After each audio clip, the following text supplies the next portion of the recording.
Breaking news Station Ghanpur MLA Kadiyam శ్రీహరిపై దాఖలైన అనర్హత పిటిషన్స్ పై స్పీకర్ గడ్డం ప్రసాద్ కుమార్ నేడు విచారణ చేపట్టనున్నారు.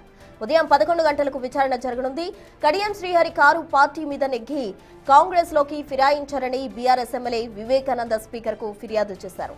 ఈ నేపథ్యంలో ఉదయం జరగబోయే విచారణకు రావాల్సిందిగా వివేకాకు కూడా నోటీసులు జారీ అయ్యాయి. కడియం వివేక వాదనలు స్పీకర్ విననున్నారు. మొత్తం 10 మంది ఎమ్మెల్యేల ఫిరాయింపు పిటిషన్స్ తన ముందుకు రాగా ఇప్పటికే 7గురికి స్పీకర్ క్లీన్ చిట్ ఇచ్చారు. వాళ్ళెవరూ పార్టీ మారలేదని బీఆర్ఎస్ లోనే కొనసాగుతున్నట్టు తీర్పిచ్చారు. ధన నాగేందర్ పిటిషన్ ఇంకా విచారణ దశలోనే ఉంది. ఇప్పుడు కడియం శ్రీహరి పిటిషన్ విచారణ జరగబోతోంది. మరో ఎమ్మెల్యే సంజయ్ వ్యవహారంపై స్పీకర్ ఇంకా ఎలాంటి డెసిషన్ తీసుకోలేదు.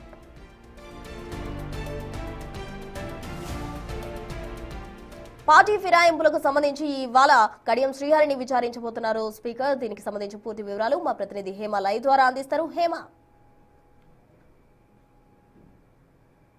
కడియం శ్రీహరి విచారణ మరి కాసేపట్లో ప్రారంభం కానుంది. ఇప్పటికే కడియం శ్రీహరి స్టేషన్ గన్పూర్ ఎమ్మెల్యేగా అటు బీఆర్ఎస్ పార్టీ గుర్తు మీద గెలిచి రాష్ట్రంలో కాంగ్రెస్ పార్టీ ఏర్పడిన తర్వాత పార్టీ మారారు అంటూ కూడా బీఆర్ఎస్ ఎమ్మెల్యే వివేక్ కూడా పిటిషన్ దాఖలు చేశారు. సో ఇదే పిటిషన్ కి సంబంధించి ప్రస్తుతం మరి కాసేపట్లో స్పీకర్ ముందు క్రాస్ ఎగ్జామినేషన్ కూడా జరగనుంది. అయితే ఈ క్రాస్ ఎగ్జామినేషన్ లో స్వయంగా కడియం శ్రీహరి పాల్గొంటారా లేదంటే న్యాయవాదుల్ని పంపిస్తారా అనేది మాత్రం వేచి చూడాలి. ఎందుకంటే లాస్ట్ జరిగినటువంటి విచారణలో కూడా అటు దానం నాగేందర్కు విచారణకు హాజరవ్వాలి అంటూ కూడా స్పీకర్ కోరినప్పటికీ దానం నాగేందర్ రాకుండా తన న్యాయవాదులను పంపించారు. న్యాయవాదుల సమక్షంలోనే అప్పుడు విచారణ జరిగింది. కానీ పిటిషన్ దారుడు అయినటువంటి ఎమ్మెల్యే పాడి కౌశిక్ రెడ్డి మాత్రం నేరుగా హాజరైనటువంటి పరిస్థితి. అయితే ప్రస్తుతం 10 మంది ఎమ్మెల్యేలకు సంబంధించి 10 మంది ఎమ్మెల్యేలు కూడా కారు పార్టీ గుర్తు మీద గెలిచి అనంతరం కాంగ్రెస్ పార్టీలో చేరారు.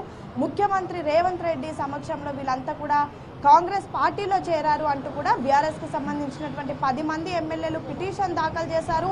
ఆ పిటిషన్ కూడా సుదీర్ఘంగా అటు స్పీకర్ దగ్గర విచారణ జరిగింది. అనంతరం హైకోర్టులో పిటిషన్ దాఖలు చేశారు. సుప్రీంకోర్టుకి వెళ్ళిన తర్వాత సుప్రీంకోర్టు స్పీకర్కి ఒక గడువు ఇచ్చి ఈ గడువులోపు విచారణ కంప్లీట్ చేయాలి, ఏదో ఒక నిర్ణయం తీసుకొని తమకు తెలపాలి అంటూ కూడా కోరింది. సో దానికి సంబంధించి ఇప్పుడు విచారణలు అనేవి జరుగుతున్నాయి. అయితే సుప్రీం గతంలో 4 వారాలు గడువు ఇచ్చినప్పటికీ 4 వారంలో కూడా స్పీకర్ సరైనటువంటి నిర్ణయం వెల్లడించలేదు. అనంతరం 2 వారాల సమయం కోరారు. ఆ సమయం కూడా ప్రస్తుతం గడువు ముగియడంతో దగ్గరకు కూడా వస్తుంది. సో ఈ నేపథ్యంలో స్పీకర్ ఏదైతే 10 మంది ఎమ్మెల్యేలకు సంబంధించినటువంటి అంశాన్ని స్పీడప్ చేశారు. ఇప్పటికే మొదటిగా 5 ఎమ్మెల్యేలకు కూడా క్లీన్ చిట్ ఇచ్చారు.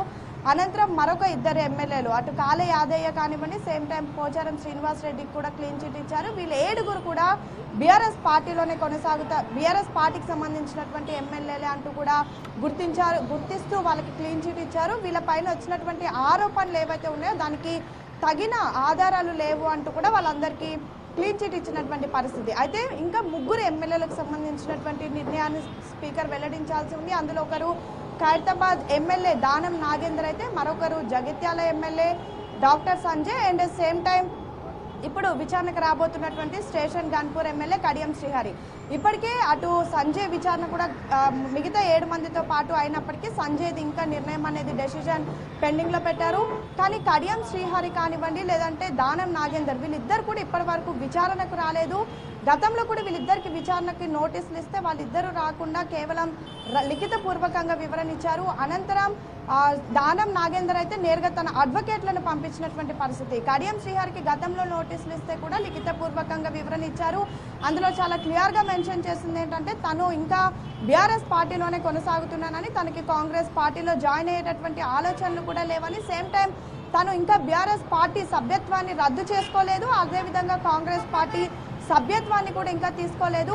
వీటన్నిటికీ మించి తను బీఆర్ఎస్ ఎమ్మెల్యేగా ఉన్నటువంటి సమయంలో తనకి అసెంబ్లీ సభ లోపల ఏదైతే స్థానాన్ని కేటాయించారో ప్రస్తుతం తాను అదే స్థానంలో ఇంకా కొనసాగుతున్నాను, అక్కడే కూర్చుంటున్నాను. అండ్ సేమ్ టైం తనకి ప్రతి నెల వచ్చేటటువంటి జీతపత్యాలు ఏవైతే ఉంటాయో అందులో కాంట్రిబ్యూషన్ కింద కట్ అవుతున్నటువంటి అమౌంట్ కూడా ప్రస్తుతం ఇంకా బీఆర్ఎస్ ఎల్పీకే వెళ్తుంది. సో తనని బీఆర్ఎస్ ఎమ్మెల్యేగానే గుర్తించాలి అంటూ కూడా స్పీకర్కి ఒక వివరణ ఇస్తూ కూడా లేఖను రాసినటువంటి పరిస్థితి. ఆ లేఖ పైన స్పీకర్ ఎలాంటి నిర్ణయం తీసుకోకపోగా ప్రస్తుతం విచారణకు హాజరు కావాలి అంటూ కూడా అటు ఆ పిటిషన్ దారుడైనటువంటి ఎమ్మెల్యే వివేక్ గౌడ్కి సేమ్ టైం ఎవరైతే ప్రస్తుతం ఆరోపణలు ఎదుర్కొంటున్నటువంటి స్టేషన్ గన్పూర్ ఎమ్మెల్యేకి ఇద్దరికి నోటీసులు జారీ చేశారు. 11 గంటలకు విచారణ ప్రారంభం కానుంది. సో చూడాలి స్పీకర్ ముందు విచారణకు కడియం శ్రీహరి హాజరవుతారా, లేదంటే వాళ్ళ న్యాయవాదుని పంపించి ఊరుకుంటారా, తర్వాత స్పీకర్ ఎగ్జామినేషన్ అనేది ఎలా ఉండబోతోంది అనేది మాత్రం వేచి చూడాలి. ఎందుకంటే ఇప్పటికే బీఆర్ఎస్ ఎమ్మెల్యేలు అంతా కూడా ఆరోపణలు ఎదుర్కొంటున్నటువంటి ఎమ్మెల్యేలకు సంబంధించిన ఫోటోలు, వీడియోలు కాపీలుగా తీసుకొని వచ్చి అటు స్పీకర్ ముందు ఉంచి క్రాస్ ఎగ్జామినేషన్లో పాల్గొన్నటువంటి పరిస్థితి. కానీ కడియం శ్రీహరి విషయానికి వస్తే మాత్రం ఈరోజు ఏదైతే కడియం శ్రీహరి కూతురు కడియం కావ్య ఎంపీ ఎన్నికల సమయంలో నేరుగా పార్టీ గుర్తు మీద, కాంగ్రెస్ పార్టీ గుర్తు మీద పోటీ చేశారు. దానికి ప్రచారానికి కూడా శ్రీహరి వెళ్ళారు. సో అవన్నీ కూడా ఈరోజు ఆధారాలతో కేపీ వివేక్ వచ్చేటట్టుగా కూడా తెలుస్తుంది. సో చూడాలి క్రాస్ ఎగ్జామినేషన్ ఎలా ఉండబోతుంది ప్రస్తుతం, సేమ్ టైం స్పీకర్ నిర్ణయం ఎప్పటి వరకు తీసుకుంటారు, ఎలా ఉండబోతోంది అనేది మాత్రం వేచి చూడాలి. Right Hema, thank you.